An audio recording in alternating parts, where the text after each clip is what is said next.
Olá, pessoal do Interlocução Brasil. Hoje estamos tendo a grata satisfação de receber Alexandre Paiva, advogado, nobre amigo. Obrigado, Alexandre. Obrigado a você, Mauro. Seja bem-vindo. Prazer é meu participar desse programa, né? Que eu sempre participo, que eu sempre assisto também nas redes sociais. É um prazer enorme para mim. Alexandre Paiva, qual a sua história, qual a sua trajetória? Diga para o internauta. Bom, né? Eu sou daqui de Belo Horizonte. Como eu brinco, mais que de Belo Horizonte, eu sou do Caiçara, inclusive, né? Tivemos o prazer de sermos vizinhos naquele bairro notável, né? Como eu brinco lá, a minha República do Caiçara. E bem no inicinho deste século, né? Nos idos anos 2000, formei-me em Direito na gloriosa Faculdade Mineira de Direito da Pontifícia Universidade Católica de Minas Gerais. E desde aquela época, né? Nós temos tido uma militância muito grande no direito eleitoral e também no direito penal. Desde que saí da faculdade, foram os dois ramos do direito aos quais eu mais me dediquei. E tem sido, graças ao bom Deus, né, uma tarefa muito árdua, né, porque o direito penal não é uma das coisas mais difíceis de você defender hoje em dia na sociedade, mas acontece que tem sido muito satisfatório trilhar por esse caminho, né, na defesa das pessoas, daquelas que mais necessitam realmente, que são as que necessitam de sua defesa, da sua liberdade, que com certeza é o bem mais precioso que a pessoa possui. Doutor Alexandre é advogado, especialista em direito penal, eleitoral, e eu gostaria, nessa oportunidade, de agradecê-lo publicamente. Como é de sabença geral, eu participei de um partido político durante um curto período de tempo e deu tanto problema, inclusive judicial. Ele foi um dos advogados, junto com o Ronaldo Bretas, voluntários, que me defenderam e me defendem até hoje. Muito prazer, muito obrigado. Foi uma honra, foi uma daquelas questões. Eternamente. Pode ter certeza que foi uma daquelas questões amigo que o direito sempre propicia pra gente. Exatamente. Ele também participa, também ele é religioso. Sim. Nós temos aí nós somos cristãos. Muito obrigado, doutor Alexandre. Exatamente. Me fale sobre advogado criminalista e a imagem dele, de vocês, para a sociedade. Ô Mauro, isso é uma questão extremamente complexa, né? Porque, infelizmente, né, fica aquela imagem do advogado criminalista como, aquele cidadão ali defende bandidos, defende só criminoso, essas questões. Eu mesmo, né, até na minha casa, minha querida e santa mãe, em outrora, quando participei de um processo extremamente famoso, envolvendo aí um goleiro de futebol, acontece que saía na mídia, a minha mãe era contra mim, ela ficava muito mais ao lado dos delegados de polícia que lá o acusavam de aquela questão toda, do que propriamente compreender que eu ali estava no exercício da minha profissão, no exercício da minha missão. Então, como eu brinco, o advogado criminalista, você tem os primeiros adversários para o seu exercício profissional dentro da sua própria casa. É sua mãe, sua esposa, eventualmente até seus filhos, não compreende muito bem essa missão. O jornalista também sofre, viu? Sofre muito com isso também, né? A profissão você tem que ser coerente e você exercê-la assim, com muito afinco, nós todos vamos sofrer isso. Mas então, a primeira questão, você até citou aí o professor Ronaldo Bretas, né? Ele até tive a honra de ser aluno dele, ele até faz uma colocação: advogado não tem que estar se submetendo a nenhum concurso de popularidade de Miss Simpatia. O advogado, ele tem que exercer sem assim temer absolutamente nada, apenas com a sua consciência e apenas exercendo, né, a sua profissão nos limites, obviamente, da lei. Ele tem que exercê-la com coragem. Citando outro grande advogado aqui das Gerais, lá da nossa Barbacena, né, que foi o mestre Sobral Pinto, ele dizia: a advocacia não é uma profissão para covardes. E verdadeiramente ela não é.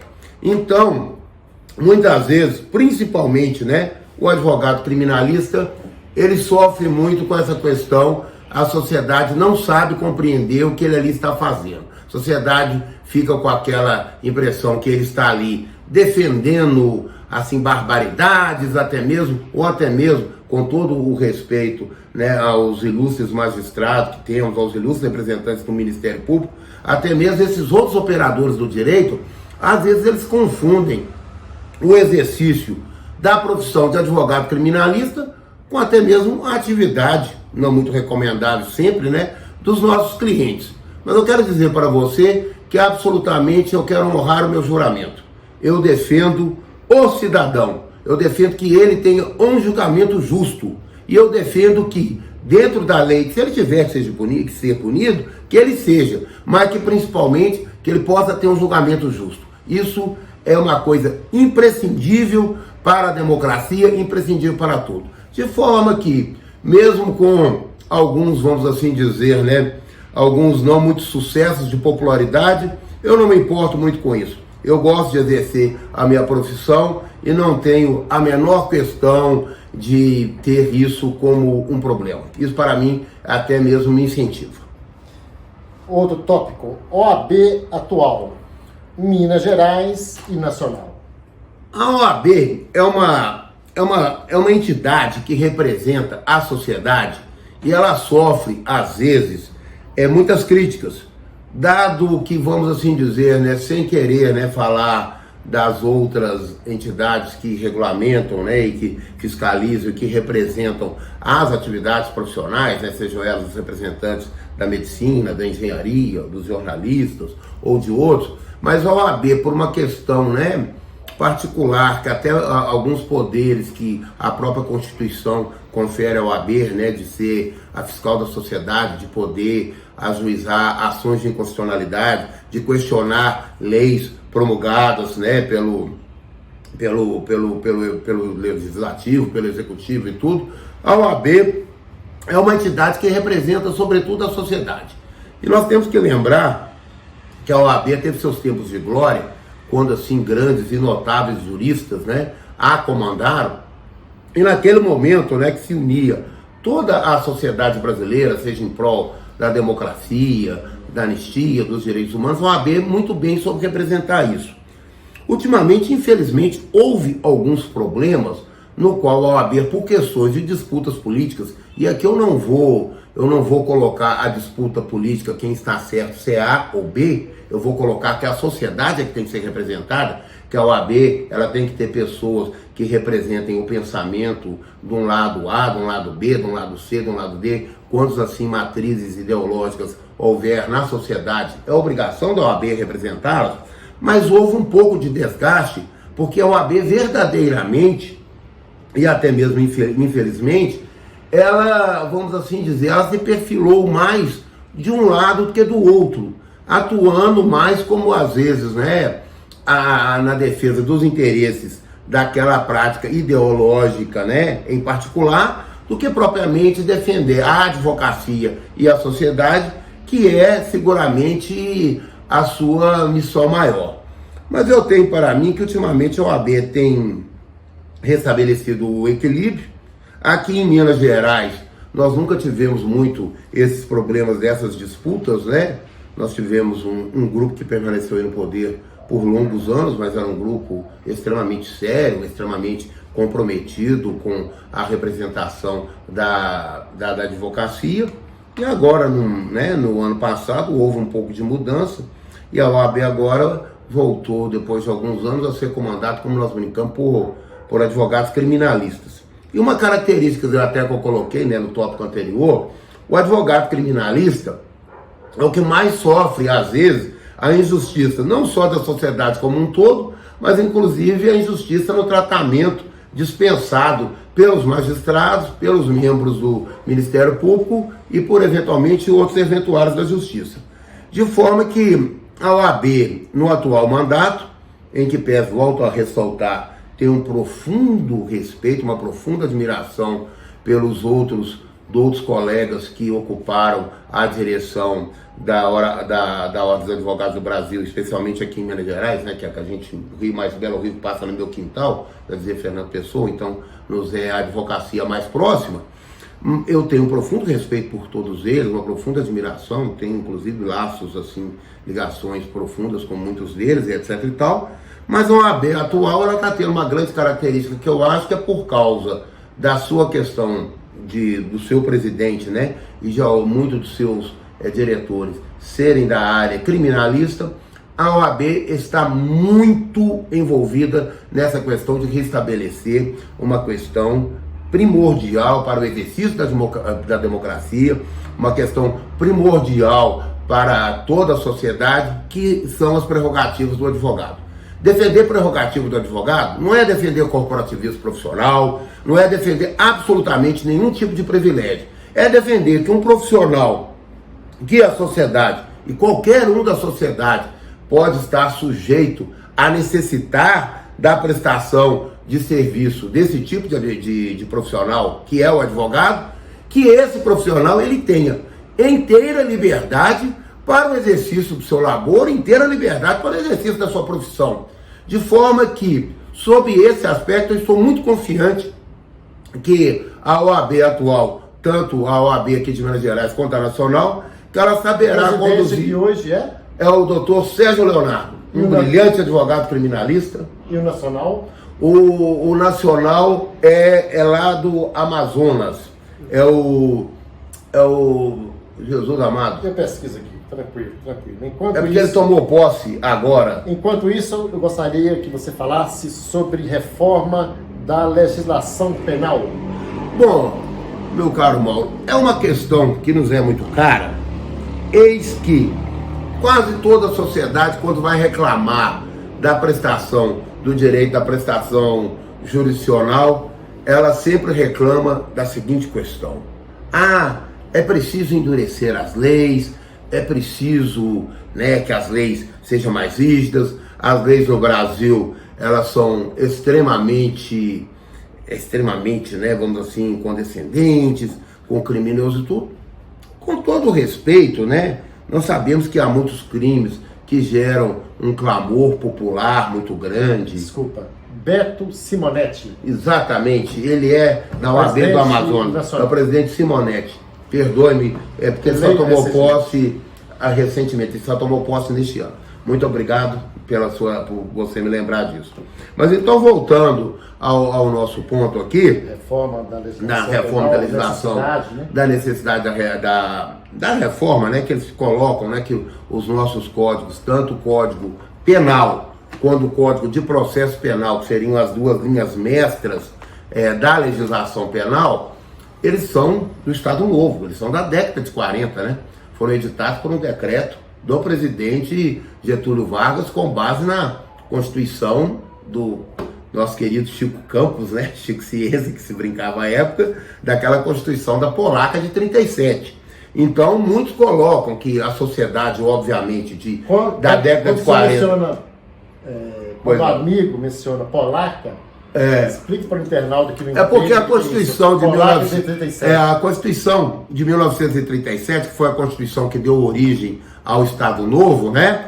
Que foi outorgada pelo presidente Vargas, que deu, literalmente, a gente pode gostar muito do presidente Getúlio Vargas em muitos aspectos, mas não podemos negar o viés autoritário que ele possuía, que ele deu aquele golpe de Estado de 1937, o golpe do Estado Novo, né? Que se perdurou até 1945, e aquela Constituição outorgada, que foi seguramente uma das constituições mais autoritárias da história do Brasil, ela era chamada, por causa da inspiração que ela teve na Constituição polonesa, né, na Carta de Labora, de fascismo italiano e tudo, ela foi chamada por muitos dos historiadores de polaca.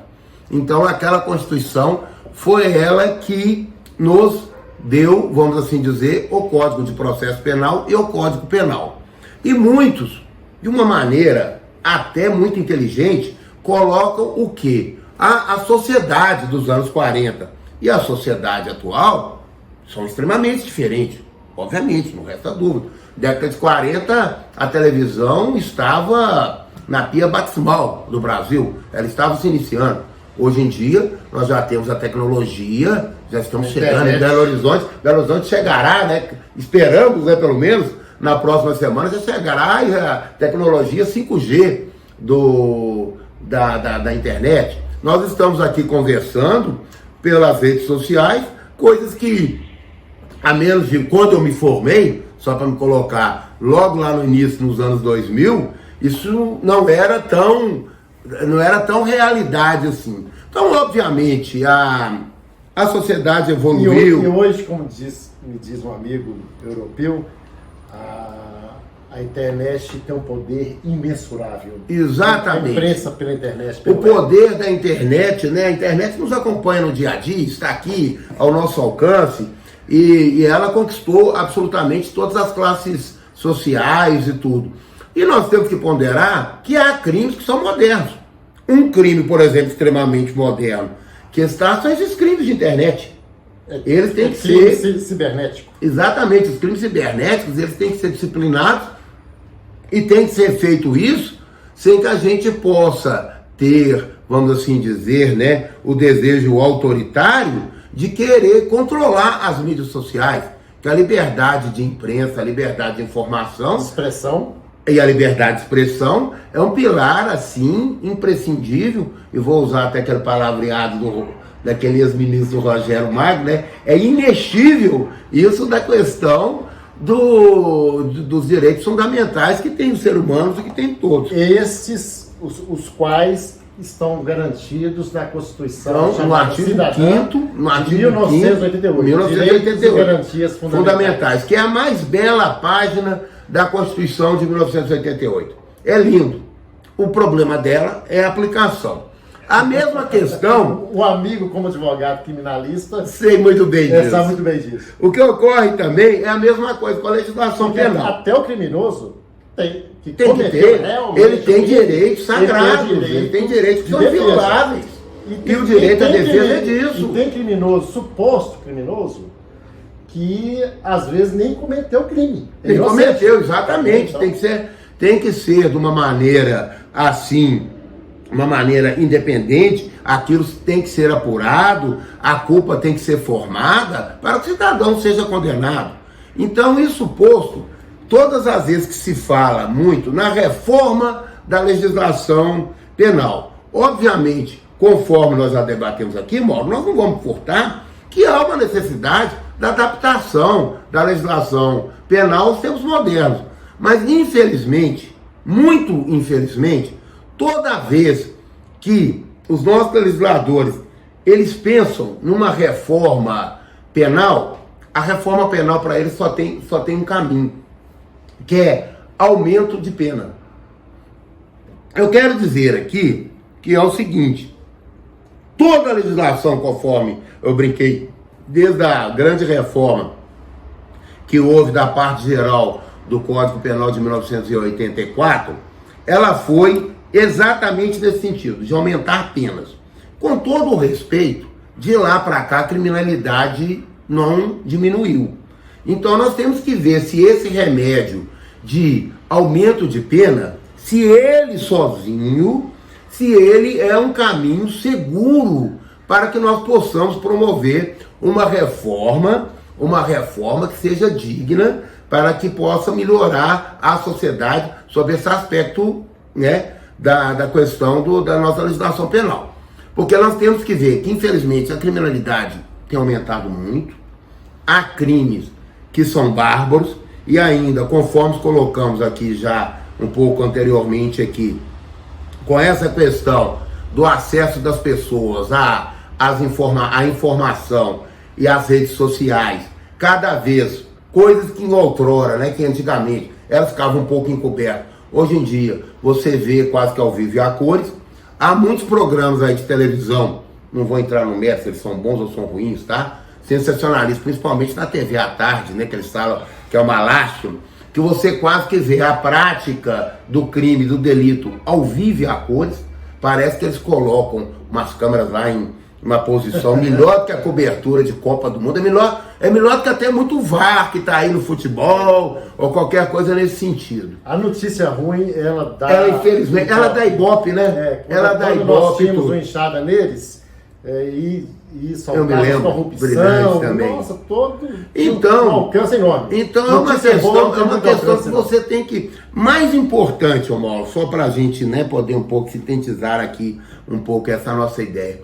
Mais importante que propriamente você fazer a reforma na nossa legislação, na nossa legislação penal, você deveria fazer que essa legislação, que aí está, que do ponto de vista técnico ela possui ótimos fundamentos, que ela fosse cumprida. O grave problema no Brasil não é a questão da legislação ser ruim. O grave problema no Brasil é que a legislação ela é mal cumprida, correto? E essa questão que você fala, há muitos recursos, há muito isso e tudo.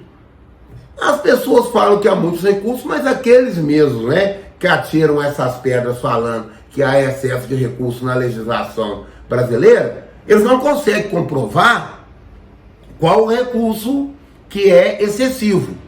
E há um outro detalhe também, que eles colocam que é a questão que é prescrição para isso, para aquilo, a morosidade da justiça. E eu, sem querer apenas defender a minha classe, mas eu digo a vocês o seguinte: a morosidade da justiça ela não é causada pelo advogado. O advogado, ele é escravo da questão do prazo. Porque o advogado, se ele não cumprir o prazo, a questão dele, Deus amado Senhor, ele está plenamente, ele vai ter uma consequência péssima para ele, para o seu cliente. Então, infelizmente, muita morosidade está no nosso poder judiciário, excesso de demandas, que a propósito, novamente, com o advento dessas questões das redes sociais, as demandas têm aumentado, muitos tipos de crime. Os crimes de cibernética que nós colocamos aqui, eles aumentaram uma quantidade astronômica. Os pequenos crimes, as brigas, etc e tal, os crimes contra a liberdade sexual, as denúncias, que aí é uma coisa que eu tenho até orgulho, que tem que aumentar muito, que antigamente, infelizmente, essas questões já existiam, mas acontece que elas não eram colocadas à luz clara da sociedade.